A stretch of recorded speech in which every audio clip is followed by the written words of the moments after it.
Welcome, all you entertainment holics out there in entertainment land. It is time yet again for another thrilling, exciting installment of Fear and Fascination, Horror and Sci-Fi Unleashed.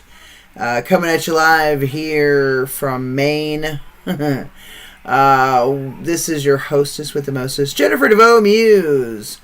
And we are here for another exciting installment of the show.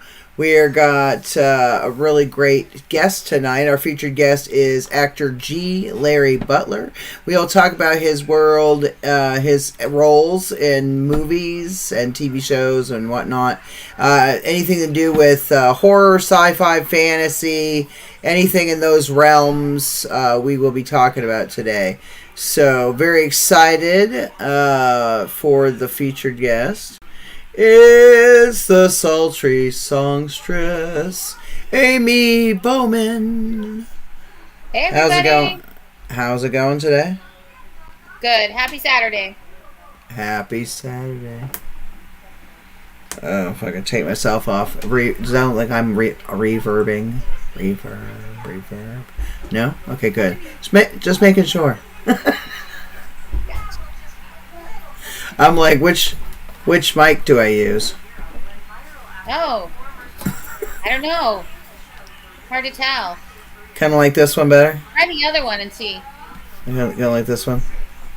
This one? This one? Well, I like the one with the round thing. See, it's very colorful, see? You go like that. Hello! Right. I don't know. Yeah, and then you got the little... Woo! Yeah. It takes I like off it better. The extra little tint, or it takes off the little edge, or might any bounce. Okay, good. As long as you can hear me, okay. I like it. Yep. All right, perfect. That was my goal. All right. So, how's it been? I know I just saw you last night for our other show, Wicked Entertaining. Go check that out. Check it out. We had Al Burke. Yes, we did. Hell yeah. It was a really great show. It was. Man, jeez. That's why I like playing the videos during the broadcast. Yeah. Because it gives that extra, like, look, this is the work that they've done. I mean, it's great to talk about it, you know what I mean? But to me, visual is always better because then you can kind of see what's up. And it kind of, I guess it kind of sucks for those listening on, our radio station, Get Real Global Radio, KGRL. That might kind of suck, but they don't know what the fuck's going on. They're like, I mean, I guess if you've ever seen The Wedding Singer, you would already know what the clip is, and if you've ever seen the Killjoy movie series, I mean, I don't know, but I always like visual better. Right. It's just a different kind of... I mean, obviously, if you're listening to music, that, it's one thing, but, music videos kind of brought music to a whole nother level, though. Right. I mean, you know what I mean? It did. Yeah, it did. It made it a more of an experience. You're out there a little bit more, and makes you see the artist in a different light instead. I remember before music videos, yes, I do, that the music spoke to itself, and you were out there just kind of listening, and you imagined what they might look like, and then suddenly you saw them on TV or something, and they weren't anything you thought. You're like, I don't know about that. That is not what I fucking pictured. Right. Exactly. I mean... I guess a guy named Meatloaf, you kind of expect him to kind of look like Meatloaf, so... And he kind of did. Ish. Yeah. He's probably about the only one. Alice Cooper, you think it's a chick coming out on stage. Yeah. You're like, no, it's a dude with makeup. Yep. Certain artists, you're just like... I don't know what to expect. Right. Like your grandparents take you to a concert and they're afraid to let you go. But you're like 12 and they don't want to let you go by yourself, so they go in with you and actually go to the concert, even though it's not their style of music. And they're like, "Oh my god, what is this? How did we get here? What are all these people doing? This is the 5th circle of hell.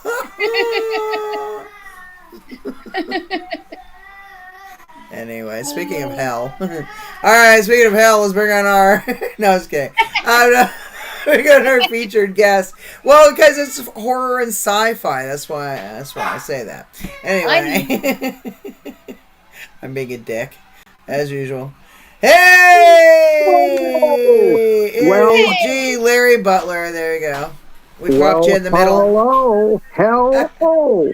Hell, oh, exactly. He was listening. I love it. Somebody pays attention. Yeah. How you doing? It's good to be here. Good to be anywhere at this age. Yeah, well, right. What are you all of, 35?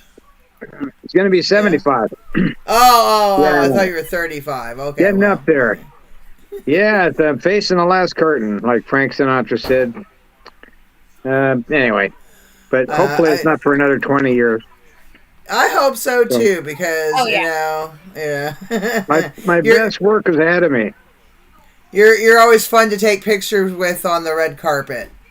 Oh yeah. And to watch in videos of you and Ozzy dropping from the sky.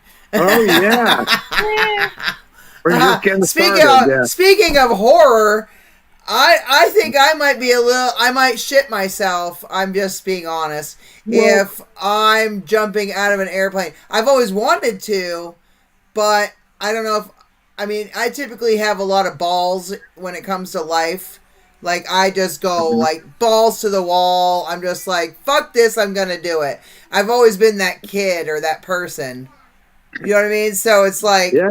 I want to do it, but I don't know if I have that much balls to jump out of a fucking airplane. So, my hats off to you, my friend, and to Ozzy, my friend. I love Ozzy. We'll bring you with us. We have adult diapers, so it'll be fine. In the trunk. I'll have to get the extra large size. Well, anyway, it's not for everybody, but how about the shark cage? You want to go down in a shark cage with us? No, that one is a definite no. I might actually maybe, because since it's tandem, like I know your first jump especially is like with somebody else. And I might do it just as like my bucket list type of a fucking thing. You know, something I would always wanted to do. But a shark cage is fucking not one of them, Larry. Got it. Not one of them. I don't know. You and Ozzy, man. You think? See, Amy's fucking nuts. I've been to concerts with this woman. I've been to Denny's. We've been out to dinner and many restaurants all over Los Angeles. Oh wow, you're well known. We're risk takers. We're risk takers. No. Yeah, well.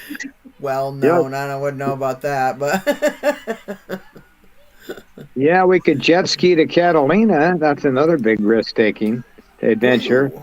You kind of bounce off the sharks all the way over there. Oh God, no, that's not fucking happening. I'll go jet skiing on a lake here in Maine, and the worst thing I may skip over is a bass. Or a trout, or some fucking, fish, or who knows? Who knows? The Loch Ness monster's fucking brother might be in one of these lakes in Maine somewhere, and we just don't know it. Don't know yet. I don't know, but I would be excited to find that out. Yeah, we've got a couple of other things planned too, like jumping out of a hot air balloon. And, fuck yeah. And stuff like that. And parasailing.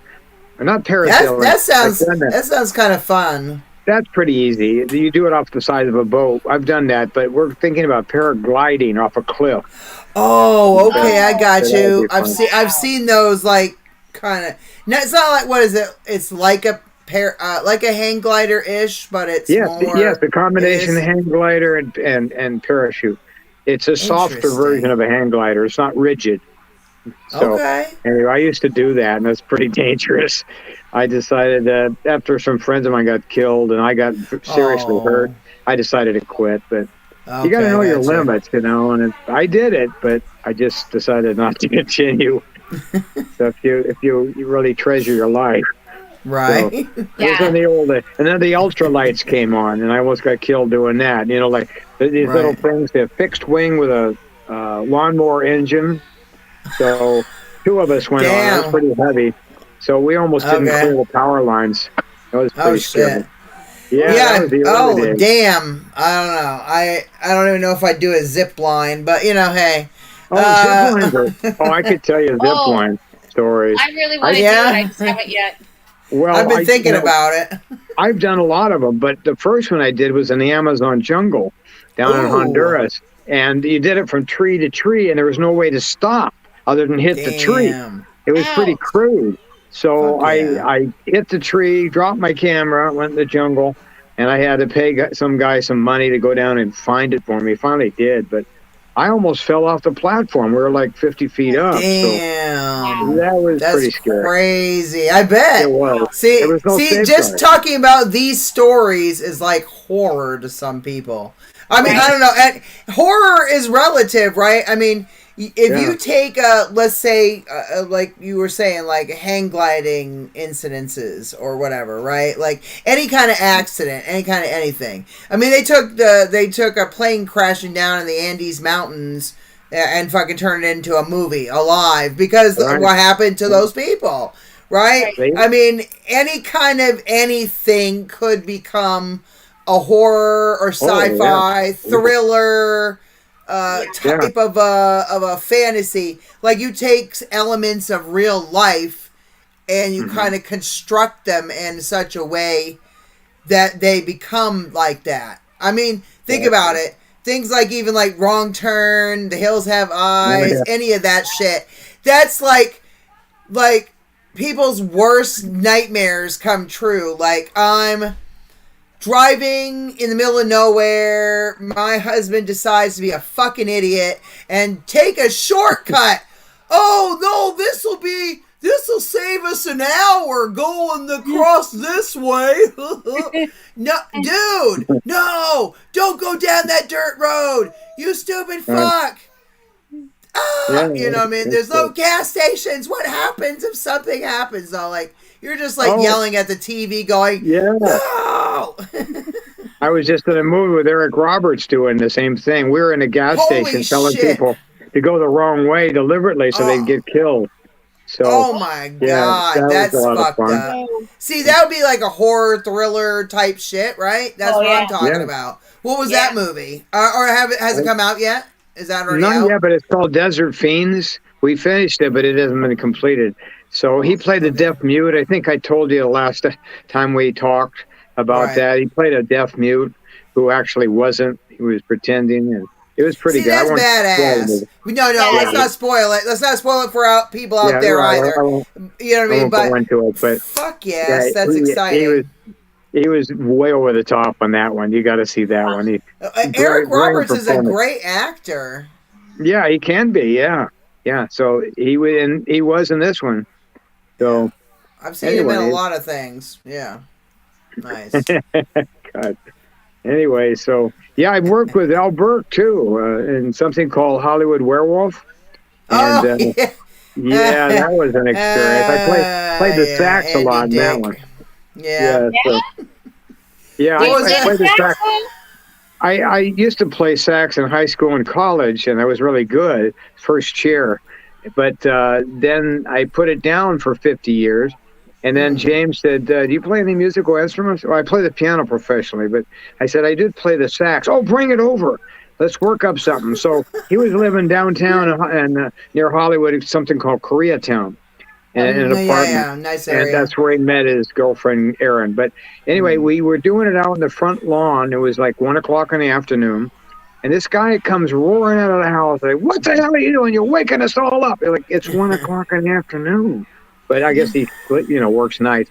And he said, and plus, that guy can't play the sax worth shit. He sucks. And so I'm kind of laughing about it. But James takes offense at this. You know, he's ready to dupe the guy out. And I said, you don't have to do that in my account. I know I suck, but you wanted me to suck, so that's the whole purpose of this. And it was funny. So he wanted you to. Yeah. But the guy was trying to get me all worked up, but he couldn't because I knew I'd lost, the ability to play. But I mean, I can recapture it. It'll take time. But for that movie, it was perfect because I was supposed to be bad. Okay. So anyway, it was a funny story. But then I was playing in an alley, and Al Burke pretty much said the same thing. You need some practice or something. I love Al. I know that Al. That's the purpose of it. Anyway, so we've done several movies together, actually, Al and I. But we got started through James, and so as you all know, James. He works in a different way than most people. He drops a tab of acid, and then away we go. So, and we all just follow suit, and we lead him wherever he goes. And so, that'd be fun. Director. He'd be fun to work with. Yeah, that sounds like fun. They're great experiences, and he pretty much, like Woody Allen tells us, kind of the gist of what we're about to do. But he doesn't tell us ahead of time. He just does it while we're on the set, so we can't work up anything. He wants it real fresh, like we were talking to earlier. He wants us to improvise. And so it works that way for the most part. Sometimes I wish I would have a little bit more time to work something really funny up, but it turns out okay. I played all kinds of different characters. I've done a lot of fantasy with him. I was with Vernon Wells and something about other creatures from other planets. Play a lot of priests and stuff, and with him, and just all kinds of things. Every movie is totally different, and he comes up with these uproarious titles and concepts and characters, and it's a lot of fun with face painting, and it's like fantasy camp. Every movie, so really enjoy it. So he just called me the other day for something, but I wasn't able to do it. He's coming out with Spill Your Guts 2 or something like that. Oh, right. Yeah, so something about that. Sometimes he calls me the same day because, can you come over right now? And it's like, well, no. Okay, next time, next movie. Okay. Anyway, but it's very spur of the moment. Right. So, but he's a joy to work with. So he's a really nice guy. He's got a great sense of humor. He's written books on pun. He's a punster. He puns about a lot of stuff. And sometimes I can match him, sometimes I can't, but he's really good at it. Very witty. And, he is. Very smart man. And he's really funny and super nice. It's hard to, Aaron, you got a good man. Just saying. But she's so sweet too. She's really nice. Yeah. She's funny. She's smart. They're like the perfect couple, basically. Yeah, you know what I mean? Absolutely. And her daughter, Mia, she's a great kid. I don't know if you've ever talked to her or anything, but she's been in a couple of his movies. But that's Aaron's daughter. Nice. From previous marriage or something. But anyway, so they're a great trio, and they do a lot of stuff together. And that's awesome. So, that's cool. Yeah. Has Mia been in any of the movies? Yes, she has. Yeah, she's probably 16 now. But okay. When they got together, she was just a young little kid, probably 11 or 12, something like that. But she's grown up in the whole business, so she's addicted as well. But he's amazing how he gets these other stars. I know. Every time I look on social media, I'm like, he's got some other big, like, I don't know, actor that I know, a guy or a woman or whatever. Like, I'll be like, holy crap, no way, they got that person on there. Yeah. Like, it's just great. It's amazing. However he's doing it is really freaking awesome. Obviously, he's got the budget to afford these people. But a lot of them, I'm sure, are not like huge. They're not A-listers, and they're. Well, I don't know. Some of them were, but but that's what I'm saying. But maybe not now. But that's what I'm saying. Like but actors still want to work. Like people want to work. Exactly. People want to be remembered, so they're easy to pull back in. Yeah. And I've seen him at conventions. He'll go around to different booths and say, "You want to be in a movie? You want to be in a movie?" And most of them do. So he gets them for 5 minutes, and then that name is a draw for the movie. It's pretty smart. No, it's extremely intelligent. And then he also has this awesome way of and I had thought about doing this in the past myself, so I thought it was a great idea. Where like you pay so much money and you get to be have your name as a credit as like a producer or something on the movie. Right. And that's smart for funding. Like, let's say I want my name associated with one of his movies. Like here's $250 or $500 or whatever, and then now my name is a producer on the movie. But that's genius. That's genius. But everybody's onto it now. So if they see you as a producer in like 30 movies, they know you just pay to get a part. They don't think you can really act, so that's not a really wise thing to do. I just want my name listed as a producer. Oh, I see. I don't necessarily need to be in the fucking movie. But you know what I'm saying? Gotcha. Like, not everybody that wants to be listed as a producer wants to also star in the movie. That's a good point. Like, I'm okay with being, because I don't live in Los Angeles right now at this point in my life. I did for 10 years. I lived there in the 90s for like a fucking year and a half. So between 2012 and 2022, I lived in Los Angeles. And so I was out there for quite a while. I'm surprised I didn't meet a lot of the people that I ended up meeting. Like, I'm surprised I didn't meet a lot of you guys sooner than what I did. I think it's COVID kind of held me back in a lot of aspects, held us all back. You know what I mean? So, like, I think my timetable would have been different. Even the concerts, I do concerts. I'm a concert promoter, booking agent. That's how I met Amy. Yep. I was just some backstory on us, just so you know us a little better. I was a judge for the Vans Warped Tour battles in 2018, which was like the last year they were doing it at that point. So I met Amy. She was one of the bands that was battling. And met her and band members. I'm just gonna say it that way. Band members. And we became friends with all of them, and a lot of the other bands I'm still friends with to this day. Right. A lot of the bands that I'm still friends with. A lot of the members, and I've had them all on my radio shows. A lot of them have played my concerts. Yep. I'd say a good 90. I don't know, probably 90% of the people that have been on my show have played one of my concerts at one point or another. Right. Yeah. Did concerts. I put on concerts at the Rainbow Bar and Grill, Petey's Place, which is now The Last Call. Yeah. Stages, which used to be Malone's at one point, now Stages. And then let's see. Oh, shitloads of venues. Too many to count. 5-Star Bar in downtown LA. Oh, the Pacifico Cantina. I don't think you played that. I don't know if you played that one or not. We did. Oh, that's right, you did. We did. All right, Pacifico Cantina. Let's see.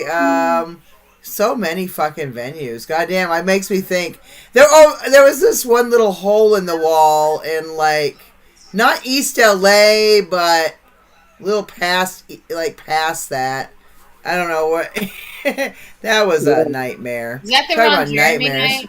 Remember when we had the drummer that looked like Ron Jeremy? Was that the Ron Jeremy night? Oh my god! It might have been. It might have been. We played so many venues. I had you guys play. I had them play so many different venues. Well, we've had shows at the Whiskey, Universal Bar and Grill. in Oh, NoHo, like so many. I just think back, I'm like, holy shit. Oh, the airliner. Oh my god, the airliner. Fuck, We that didn't was get a to good play that one. venue. No, Yeah. that was a great venue though. It had 3 fucking see. This is what I'm saying. You need to utilize everything that you have when you're a venue. Have you ever played? Have you ever like done any movies in any strange places? Like I don't know. You name it. Like, I mean, as far as like horror movies, have you done anything like in a graveyard or anything weird? I did this hospital in a spooky old hospital in Chattanooga, Tennessee, Ooh, and okay. it was haunted. And we did it with Daniel Emery Taylor and Jim O'Rear, and it's one of the most banned movies of all time. Wow, I didn't know really? what I was getting into. It's like, well, I shouldn't say it, but it's kind of like torture porn or something. But it gets into it later. I did my part early on, but it's banned, I think, in certain countries. Banned in Bosnia. as long as it's not a what do they call those, snuff film? Right? Yeah, it was, but I mean, not real, for real. No, thank God. It was just, okay, thank God. So, thank God. I was wondering if I could read a short poem to you. I just produced a movie. Published Go a movie for it. Here Life Man. Speaking about, holes in the wall, I grew up in these things, and I used to play the piano. Even when I was a young kid, and people would sneak me, alcohol when I was 16 years old playing in these places. This is called Booby Hatch Saloon. You know what a booby hatch is? It's a word. It doesn't mean booby like you think it does. It means crazy place. You used to say somebody ended up in the booby hatch. They went to the insane asylum. The insane asylum, right? So this is an ode to all the holes in the walls that I was ever in. It's called the Booby Hatch Saloon. So I'll read this to you real quick. Welcome, all you heathens, to the Booby Hatch Saloon. It's here I spend my evenings, not to mention afternoons. A cozy little dive it is, a home away from home. It's been so awfully good to me, I'd never, ever roam. The folks who frequent this odd joint are really very queer.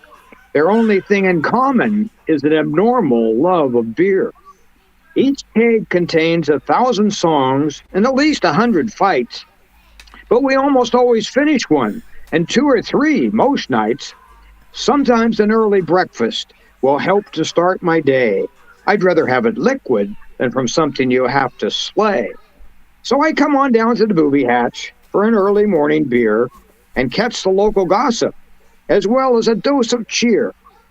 This hole in the wall is a grand old place. It's a world unto its own, and I'll keep on coming back for more till my very last gasp and groan.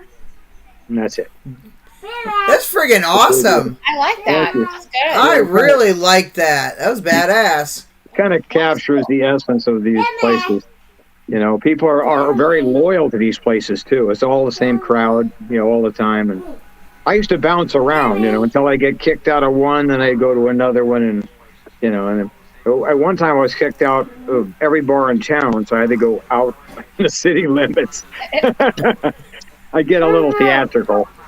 So anyway, but that's an earlier life, tamed down quite a bit. But anyway, so you wanted to know about, I think, fantasy and sci-fi. Yeah, horror, sci-fi, and fantasy. Anything in those realms that you've done. I know you've done some different movies. I was going through my list, and there's quite a few actually. Well, a lot of them with James Balsamo, because he does a lot of sci-fi. But he does a little of everything now, but he used to do a lot of sci-fi. Especially teamed up with Bill Aryukon, because Bill would write a script, and some of them are winning awards now. And yes, quite a few. Raven Van Slender, especially. Holy shit. Yeah. Alien Danger. 1 and 2. Both of them. He both winning awards. He wrote the script, and I played a guy named McMalley, who was like the chief engineer, like on Star Trek. Our captain, our full speed ahead. That sort of thing. He kind of had a crazy accent. But I saw the first movie.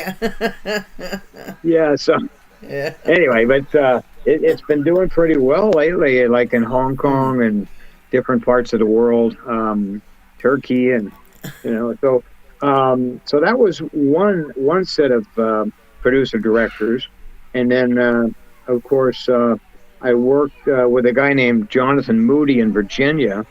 It's down the road from you, and he's working on something called Supernatural Assassins, about aliens that come to Earth, and I play the governor of Virginia, Thomas Lynch. Hell yeah.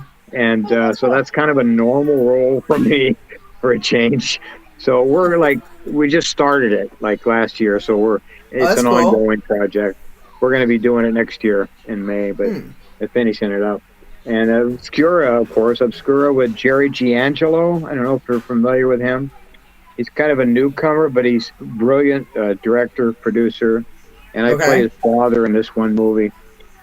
He forgot to give me a character name, but I think I'm his father, so whatever his name is, I'm Doctor, whatever. I play a scientist. And I work with Bill Aryukon. He's Dr. Wendy, and I'm Dr. somebody, but I'll figure it out. Nice. And then A Slice, of course, you probably heard of that one. And Slice 2, that was kind of a fantasy with kind of fantastic monsters, but it's more of a kids movie than anything. Okay. With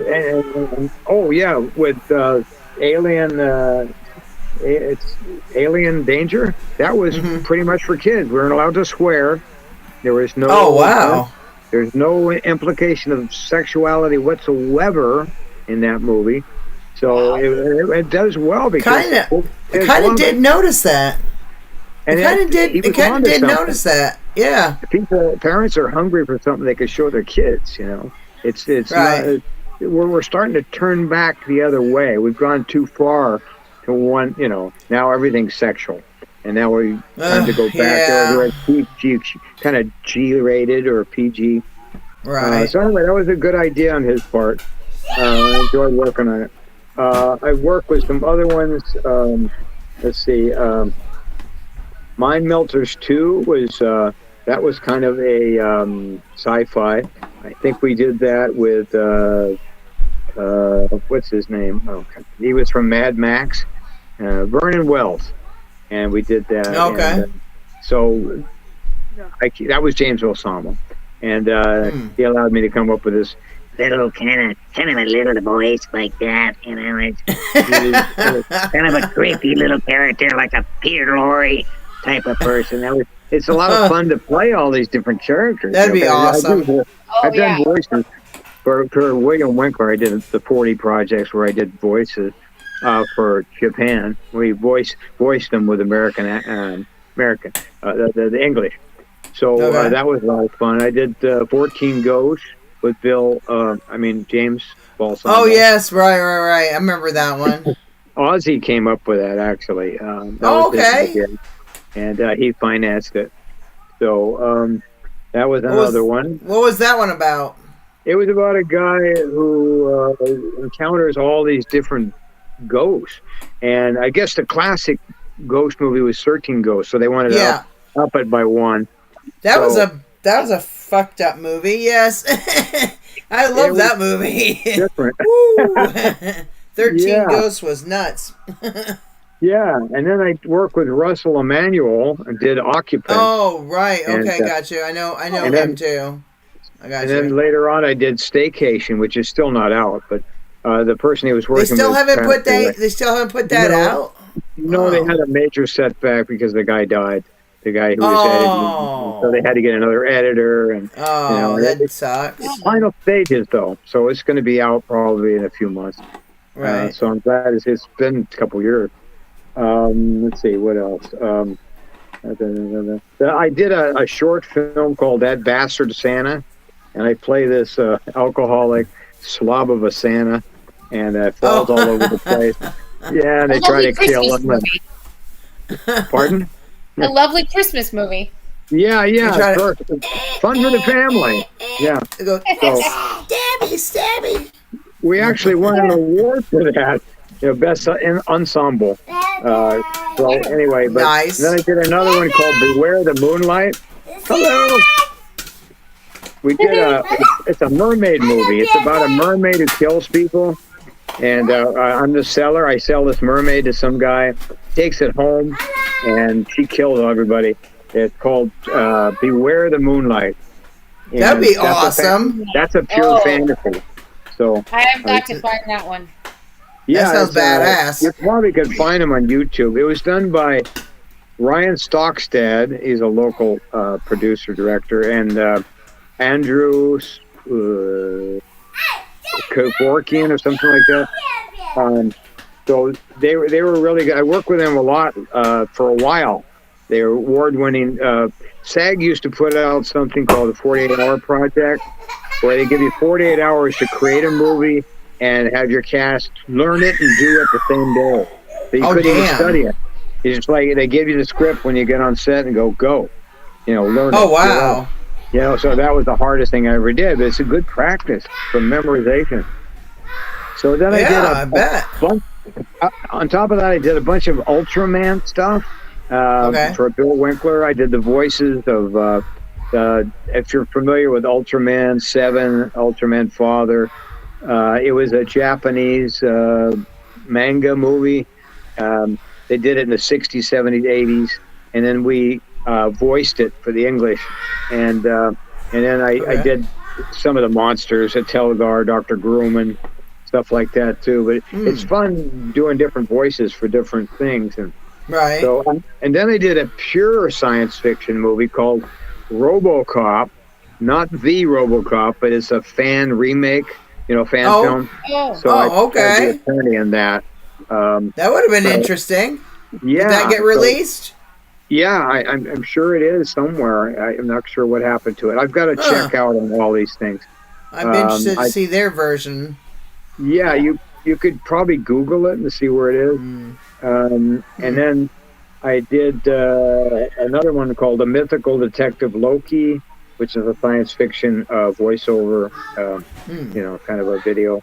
And then I did Heroine Legends, not heroin like the drug, but heroin like female heroes. Right. But I played a doctor in that, so. Nice. And then The Demon Within did the same doctor, Dr. Quasar. And that guy disappeared. He was supposed to do this multi-million-dollar movie, and of course, talk is cheap. So sometimes, you just gotta take it with a grain of salt. But I was trying to go through all these before we started, but then I did a ton of voiceover things from Japan, and a lot of those were science fiction. Most of them were science fiction and fantasy. That's awesome. And let's see, trying to go back here and see what else I got. I didn't mark them all, but well, you were telling me earlier some that you thought of. I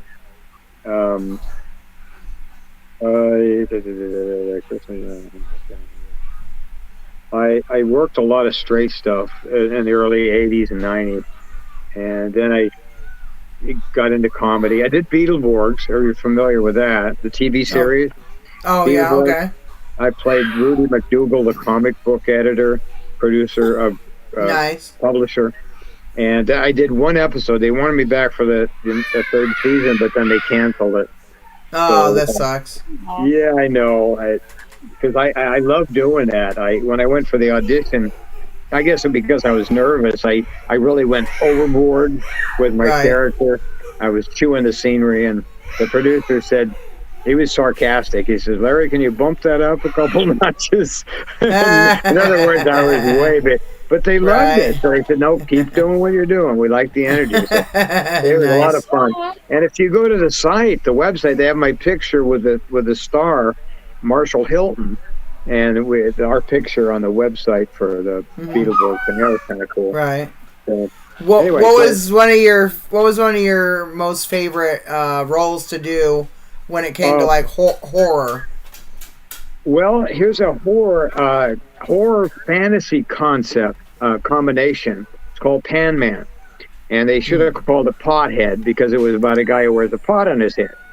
So anyway, that's what I enjoy the hell out of that. I played a custard professor at a culinary school. I mean, it was bizarre stuff. These guys were out of Okay. work. They thought, what the hell? We might as well take a shot and just do a movie in our because they were all laid off, and they made this movie for like $6,000, and it looks like $6 million. The what do you call wow. it? Yeah, I can't remember what they call that when it looks better than it really is. The cinematography on it was absolutely stunning. They had a brilliant camera guy. So anyway, I was after these guys to do a sequel on this because it was so good. It was the best thing I ever did. Oh But wow. because they were boyfriend and girlfriend, Tim Polari and the other person I won't mention. But anyway, they broke up, and so then Tim didn't want anything to do with the movie. He was heartbroken, I guess, because of the breakup. Sucks. So he said, let go.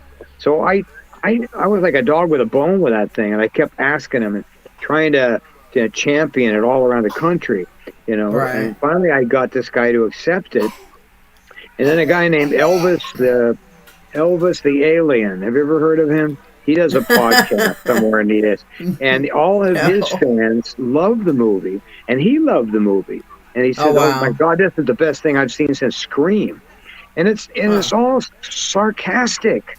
It's all kind of a spoof on horror film, and people still love it. And so this guy is a demon, and he starts killing all my students, and we form a posse.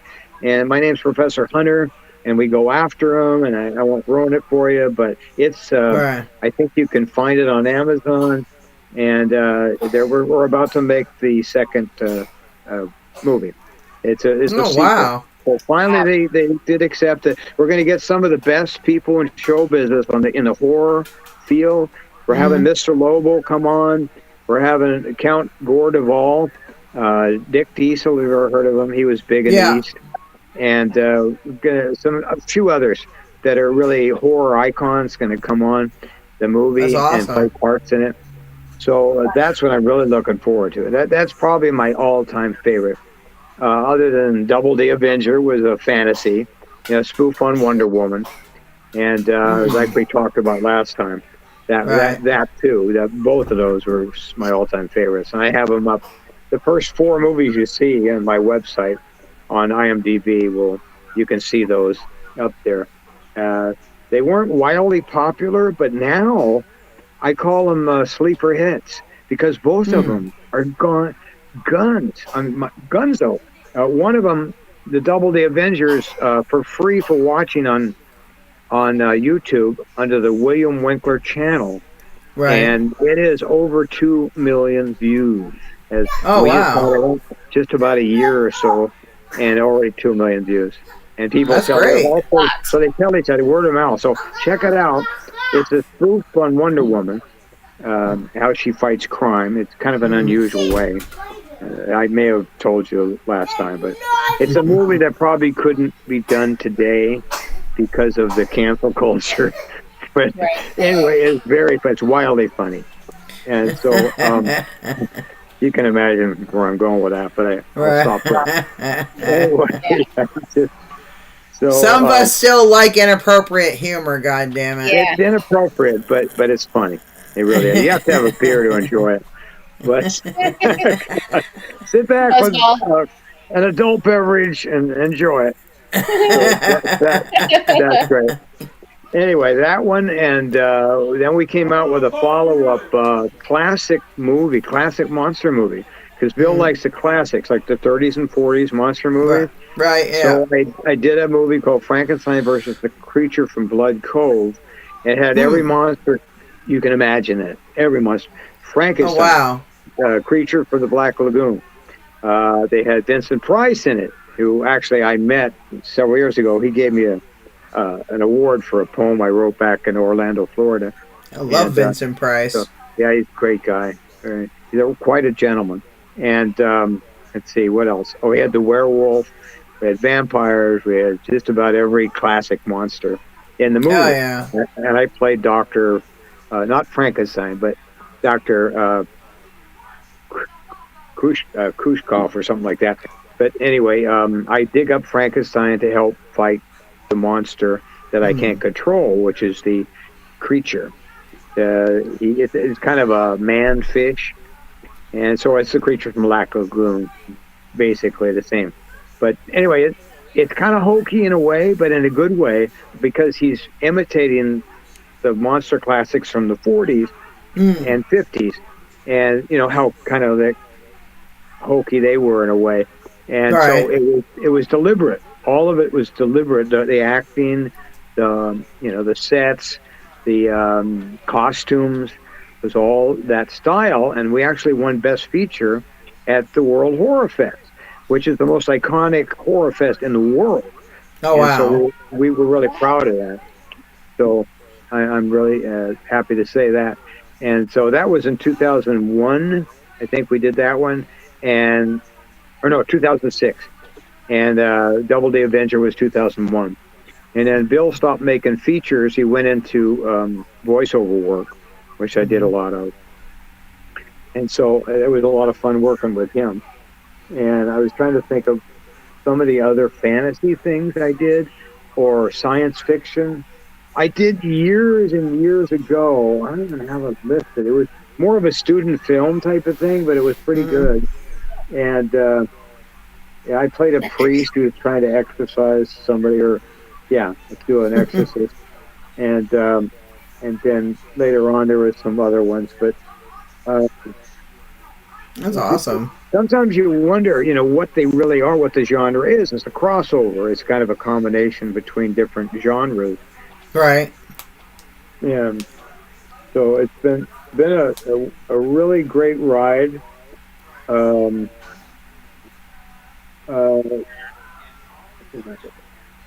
else here? Do you ever have a booth at the conventions and stuff? I have. I didn't do it recently. I could have gone to Monsterpalooza maybe. Oh, okay. But I did do one with the voiceover, the anime aspect. But see, all mine are very old. They're from the 60s. And we just did the American version of them. So I didn't I wasn't as popular as I thought I might be. But I've done some stuff recently through Bang Zoom here in Hollywood. And I did a couple of them. Ludwig III, Part 6, that was pretty popular. And another one here, I just mentioned earlier, but so those two are pretty popular right now. And but I stopped doing voiceovers for a while so I could concentrate on all the movies, because for a while I was extremely busy. I mean, I was doing four or five a month. It was just I couldn't even. I had no life.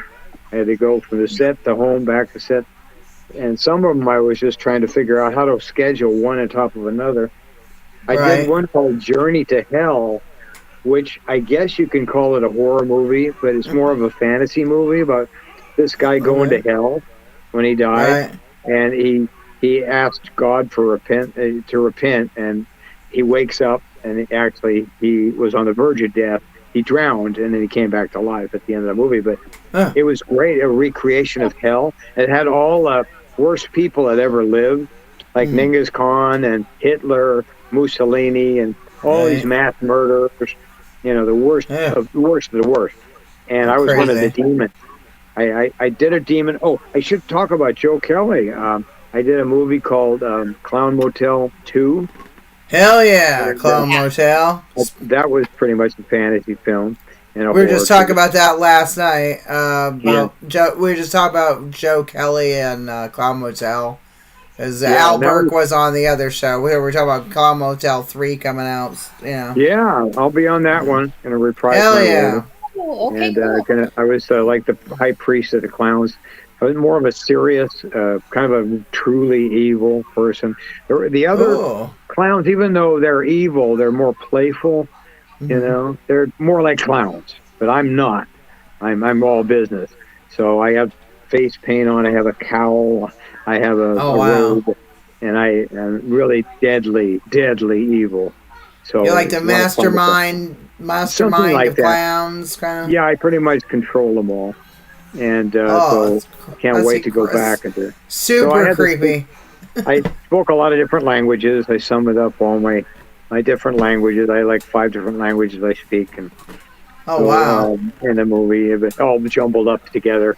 Doing the holy service and everything, and where it was done in a cave set up south of Henderson, Nevada, Oh, south of okay. Las Vegas, down in a place called Nelson Ghost Town, and it's a really spooky cave set up.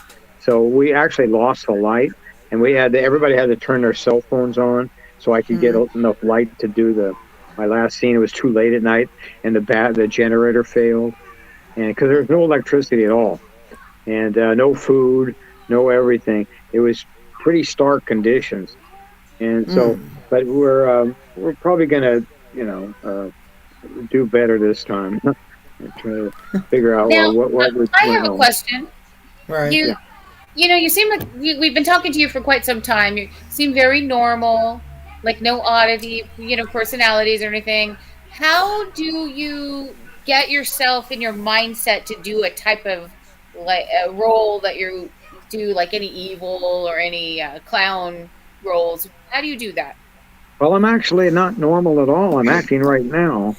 So Oh. I'm Me actually too. not normal. Me too. So what you see is not what you get. Right here with you. No. Yeah. I just dig deep, Amy. I dig deep. I think some very evil thoughts. I was teased horribly as a child. I was overweight, and I was funny looking. My mother dressed me funny, and went to school. And almost every kid in the school, I had a target on my back, and so I developed a lot of venom for those people. And so I didn't try to get even. I didn't take a Tommy gun to school and mow them all down like they do nowadays. But I just, I let my life speak for itself. I go back. I'm like Ferris Bueller's Day Off. Goes back to school and is successful. Right. Everybody wants to get a picture with me. And I don't say anything. I just show up, try to be normal. But now I guess I'm more accepted than I was. But success changes not you, but the people around you. Yeah. A lot of times that's correct. Yeah. Very true. Anyway, some have never changed. They're a big frog in a small pond, and they stay that way, and they're pretty bad people. But actually, to answer your question truthfully, I believe in Laurence Olivier's system of the onion. Instead of taking the layers off, I put them on.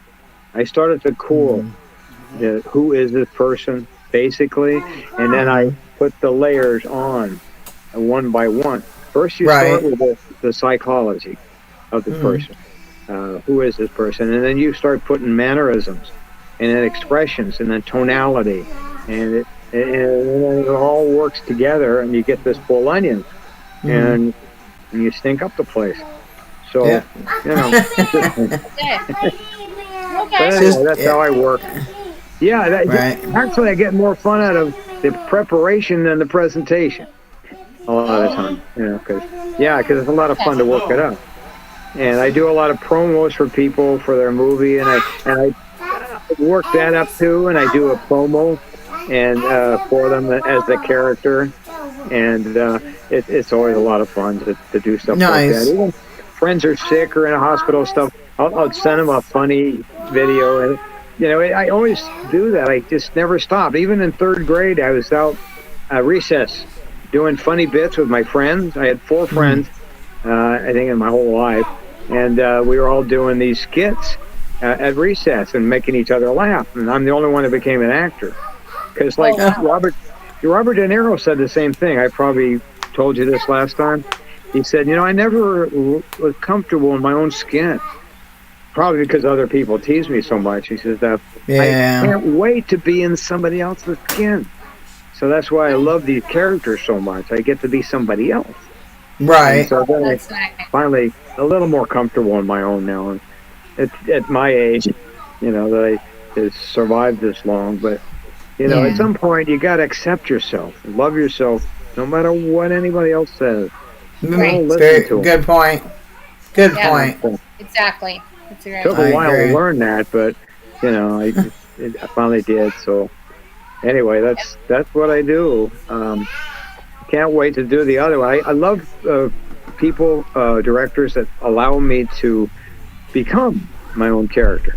They're not Right. so rigid, like, no, you got to do it my way. It's like, okay, I will. You're the boss, but still, how Yeah. about no, not that, but okay. But sometimes they do compromise, and Right. and Sean is one of them. Sean C. Phillips. Everybody thinks they say Chauncey, like an English kid. Right. It's Right. Sean Right. C. C. Phillips. Phillips. Yeah, but but Yeah. yeah, it's funny. But he allows me to do my own character, and James does too for the most part. And so it's just a joy to work with both of them. And well, some of the other ones, some guys are writing a movie for me now with that in mind, that I can play both silly and very serious. So there's one coming up where I won't tell you what it is, but it's something that, well, I could tell you the title, I guess. It's called Rock. Rock is Dead, and you can imagine which way to go with that. And so I get to play both sides of that. So Ah, anyway, can't wait to do that one. So That'd be that's badass. the director's name is Lance Pollard, and I just Okay. did a series. I don't know if it's going to get picked up or not. We just did a series about American Legion old vets, which is kind of semi-serious or not, whatever. It's silly serious, but so we'll see. That's I just good. love every genre there is. I'll do it. I've done everything except. Well, I've done that too. I've done religious. I've done music. I've sung in a movie called The Zomghouls. There's a fantasy movie for you.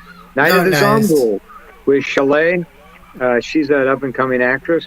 Been acting. I acted with her called Panda, which is a fantasy film when she was a That's little awesome. girl. Now she's a young woman going to college, and we were in that. I played her grandfather. Well, So that's wonderful. that's I fabulous.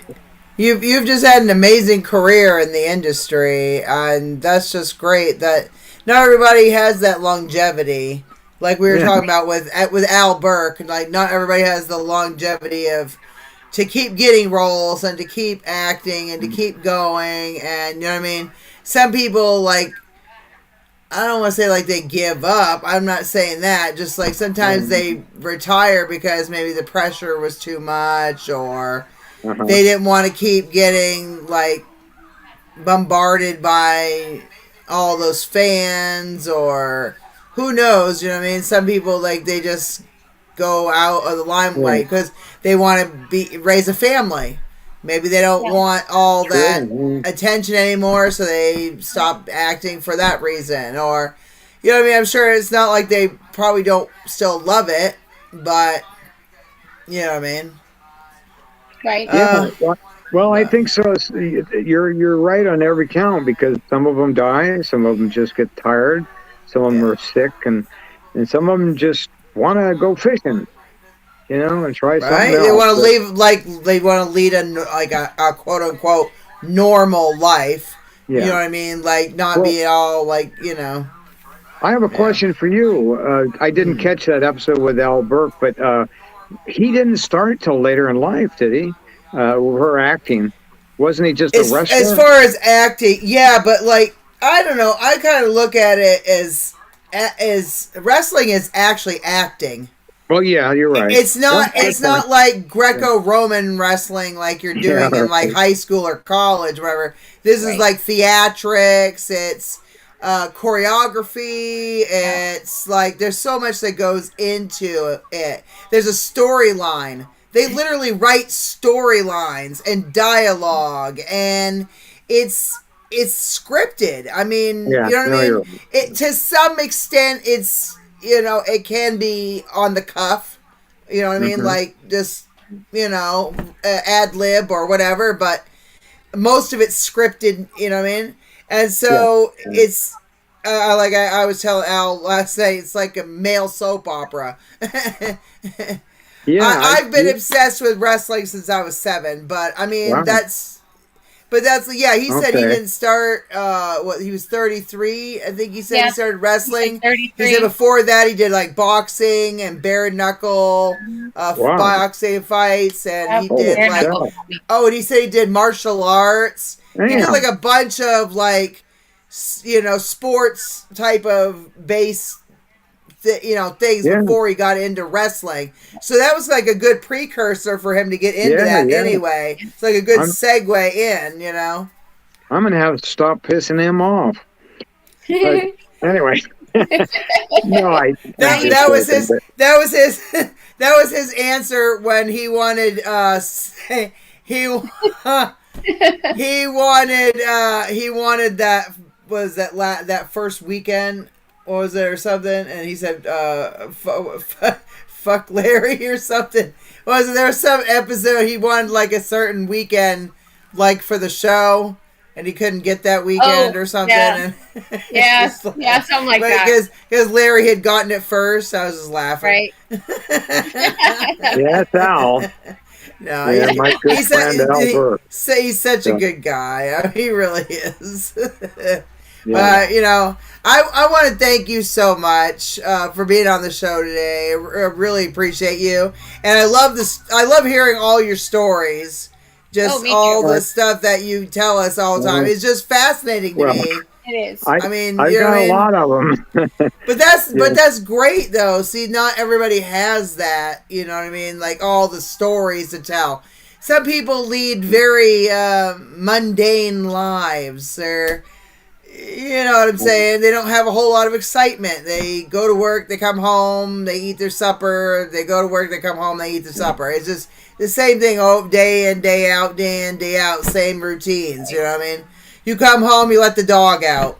You make, this day of every Thursday you have fucking spaghetti. I don't know, whatever the fuck it is, but I believe in living life to the fullest. I'm not trying to die slowly. I don't want to just like be like, okay, give up. I moved to Maine. Don't do radio and TV and don't do acting. Don't do comedy. Don't do anything anymore. And just be like, what, boring? No. Amy knows me. No, I'm sorry. I'm not gonna go out like that. If you love doing what you do, keep fucking doing it. Absolutely. Because Yeah. doing this keeps me young. It keeps me happy and fulfilled. And in doing same with you. You've been doing acting for 40 years. Obviously, there's a reason why you're doing it. Acting isn't a fucking job. It's an experience. Yeah, and I've done acting. I've done background acting. I've done been on TV, different TV shows and other things. You know what I mean? I was in a Netflix movie. That was, I don't know, whatever. I haven't done a whole lot, but I have loved every minute of it. And I say, what got me going was being a telemarketer. No, I'm just kidding. Because there's some acting to that. And I've had to do like the presentational sales where, look, I cut through a knife. I cut through a hammer. Now look, I sliced through this tomato with ease. I've done that bullshit. You know what I mean? So, I did some stage productions in school, in high school, and when I was a kid and shit like that. So, I've always loved the theatrics. I've always loved being over the top and having that personality. I've just always had that personality. That's just me. So, people my whole life kept telling me, you need to be on television. You should be on the radio. You have the perfect personality and the voice for radio and television and things like that.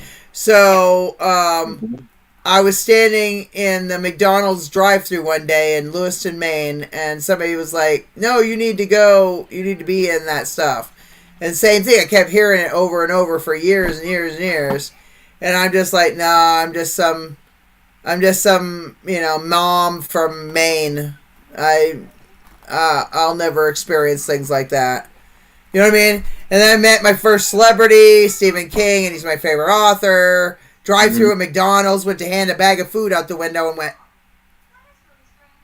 But he went to school not far. He went to school not far from there, like maybe like a 15-minute drive. You know what I mean? So he's from the area, so it's not like I should be that surprised. But still, like, yeah, Right. no, I know what you mean. Yeah, wow. that's what I'm Yeah. saying. Like, you never know where life is going to take you.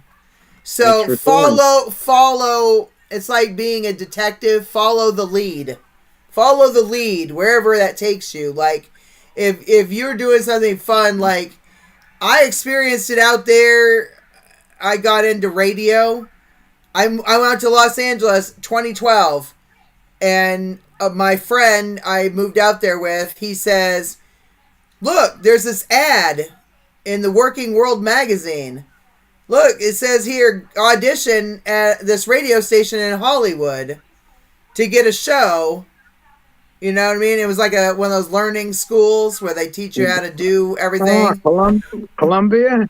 It was American Radio Network, so same kind of a thing. Something like And that, so yeah. I went down there and I auditioned, and they said, "Yep, no, you need to have a fucking show. You got That's this. right.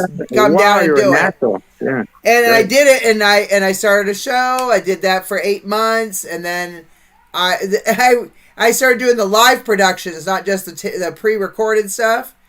Mhm. And so I started doing a live broadcast, and there was this chick who had her show was on like right after mine.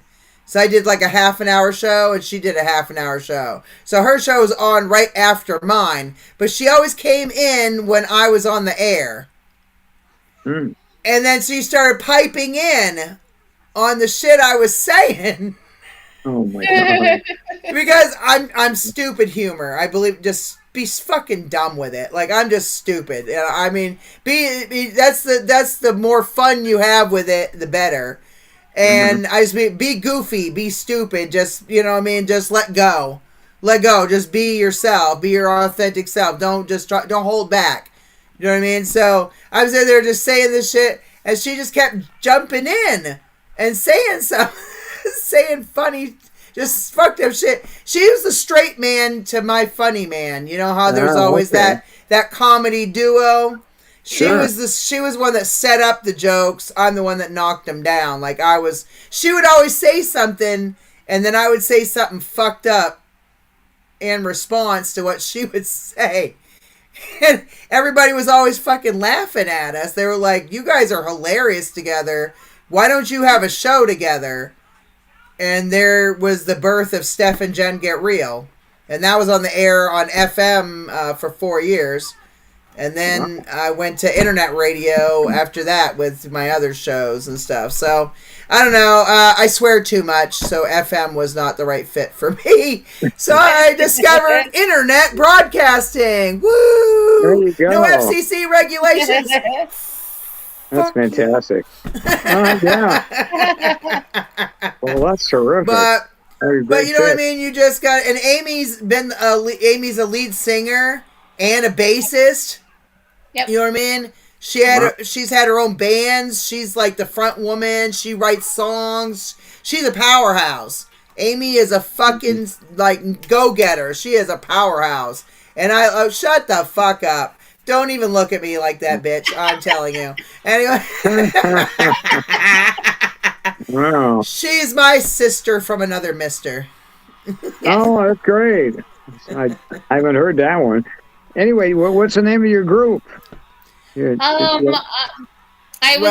previous band was called Fallen Fury. Yes. You can Google us, we're everywhere. Okay. Yeah, they're all over the place. I still have T-shirts. Yes. That say Fallen Fury. Yes. I think I have three different ones. Yep, I'm a very, very loyal supporter. I also employed them at many concerts of mine. Yep. And I also was their manager. I told you I do artist management also, so that's why. That's right. I do everything. I'm just one of those people. You know what I mean? You can't be a one-trick pony. Not in that industry. Not in that No. industry. You got to do it all. I write, I Yeah, produce, I know. I direct, I star, all that shit. And Yeah, someday, I want you to be in one of my movies, Larry, God, I'd love because to. I have many ideas for many fucking amazing things, and mine will be scripted to an extent. You can be somewhat ad lib. Obviously, I'm not a douchebag where I'm gonna not let you just be yourself. You know what I mean? Okay, great. I can So do I'm it either always way. cool with ad libbing. I'm always cool I'm with ad good. libbing. I'm good And then with all of Amy, it. Amy can be in the movie, and like I think we just all just have fun. You know what I mean? Yes, that's the main thing. Yeah. Oh, I'd But love to. Just tell me when. hell I'll yeah! fly myself out. So Fuck yeah. yeah! Oh, dude, Maine would be the perfect place for some fucking horror movies. I Oh my know. god, we should go in the Haynesville woods. That place is haunted. That'd be a badass, dude. Okay. You gotta have fun with it. I'm just saying. Yeah. I've been up through Maine. I know it can get pretty spooky, but Creepy. and I Just read a some lot of of Stephen King. just some of those towns in those backwoods. Yeah, Inbreeding. I'm just kidding. I know. Anyway, all right. Anyway, I'm gonna go eat dinner. All Okay, right. good. Got it. Oh, All right, thanks shit. again. Anyway, but thank you so much, Larry, for being on Sure. the show today. We really Thank you, Larry. appreciate you, and just Yeah. love listening to your Same here. stories. And keep having Okay. all those adventures, and keep being amazing. Just keep doing Oh, you. thank you so much. Yeah, I Heck sure yeah. appreciate this. Yeah, all the best to both of you. All right. Well, Yeah, thank maybe- you so much. This has Well, been maybe your then. hostess with the mostest, Jennifer Devoe Muse. We've had our featured guest today, Larry Butler, and the sultry songstress, Amy Bowman, in the house as always here for Fear and Fascination, Horror and Sci-Fi Unleashed. Thank you for tuning in, all of you. Have a wonderful and safe evening and a great rest of your week. And we'll be back next weekend with more fun guests to follow. Bye. Au revoir. Au revoir, mes amis. Bye. Yeah, mon ami. Bye. Okay. Ciao.